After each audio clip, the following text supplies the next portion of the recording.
Hello，你哋好，歡迎嚟到校長命理頻道，我係校長文子玲。之前我問過大家對於玄學有啲咩迷思，話好出奇，竟然你哋唔係問我點樣嫁個好老公，點樣唔使做，原來你哋嘅問題都係偏向哲學性啲問題，例如命會唔會越算越薄，玄學係啲咩嚟嘅呢？命到底可唔可以改？今日我就解答下大家嘅玄學迷思。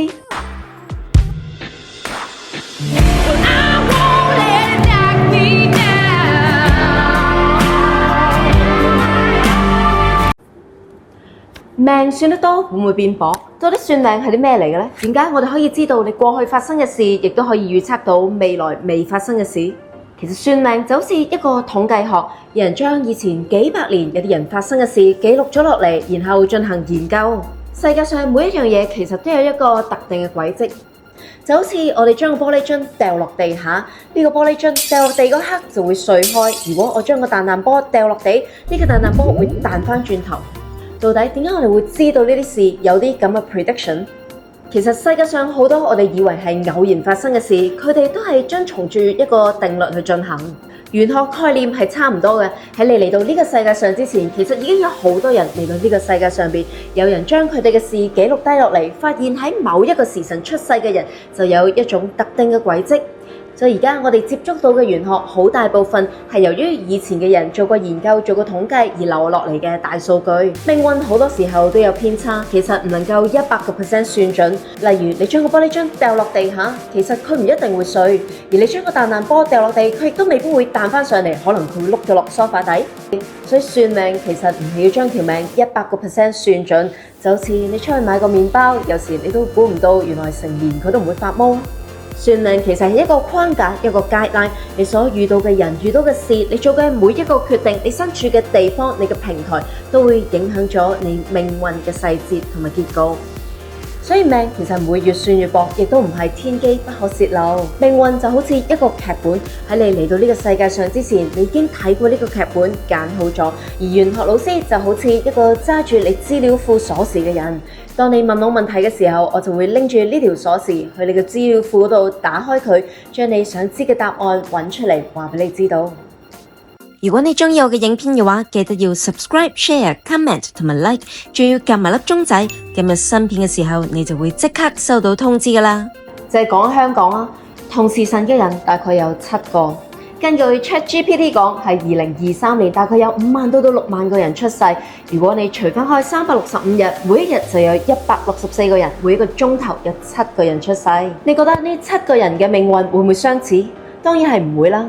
其實時辰八字就好似一個劇本，喺我哋嚟到呢個世界上邊，我哋揀咗呢個劇本，而我哋就係演員。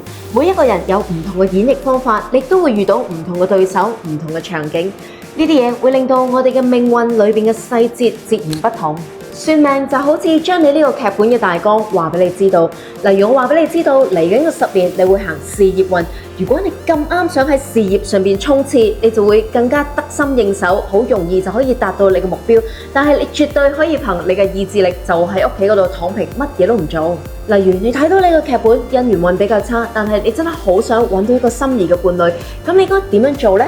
第一，裝扮自己；第二，裝備自己；第三，多啲出去社交；第四，學習溝通。咁樣你就可以提升到你嘅姻緣運。我哋嚟到呢個世界上邊，你揀咗你嘅劇本，一定有佢嘅原因。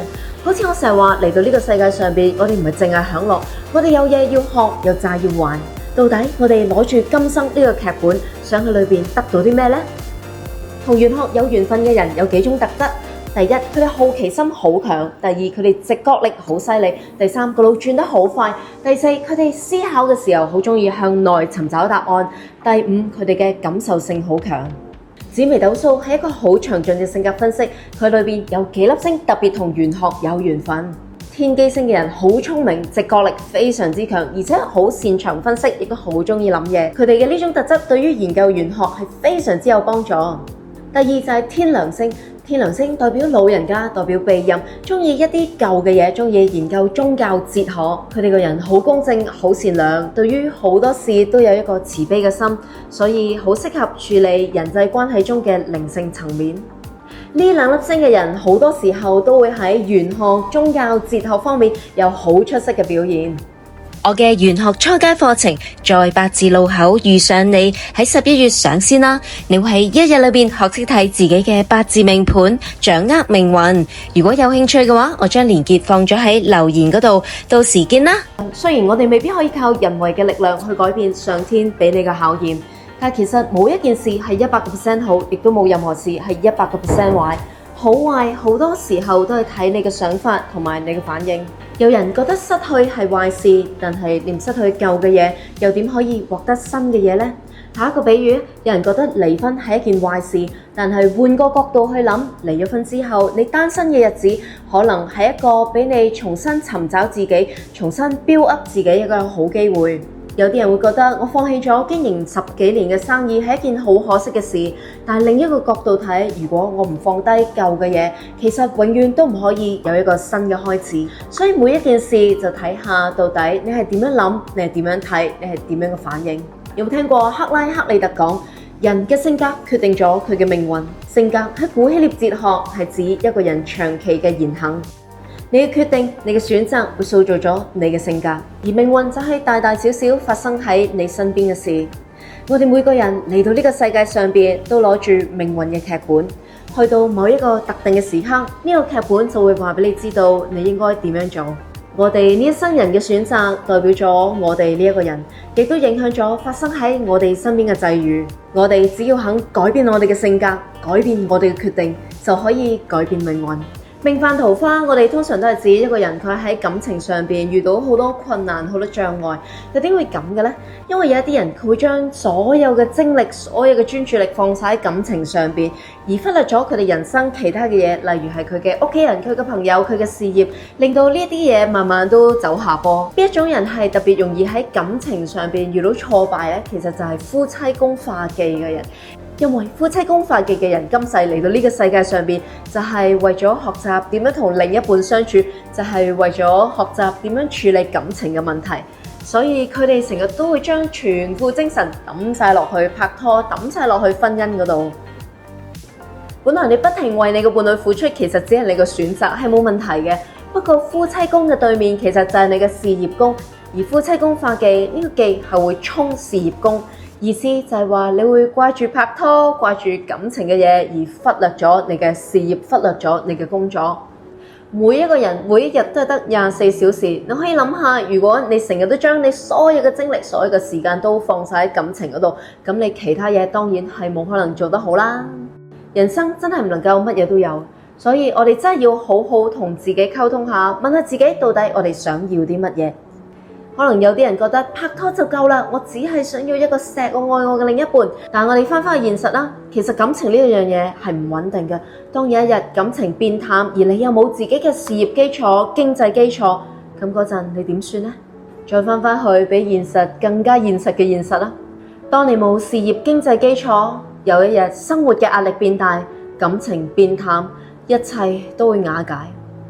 如果你鍾意我嘅影片嘅話，記得要 subscribe、share、comment 同埋 like， 仲要撳埋粒鐘仔，撳入新片嘅時候，你就會即刻收到通知㗎喇。天煞孤星呢個字實在太恐怖啦！其實唔係話咩天煞孤星，亦都冇天煞，亦都唔係話你永遠都會孤獨。其實有啲咩人係會覺得孤獨或者冇伴侶嘅呢？咁其中一個原因就係你真係好鍾意自己一個人，你覺得自己一個人嘅時候好舒服，可以做到自己，比起你同其他人一齊嘅時候係更加開心嘅。呢個係第一種人啦。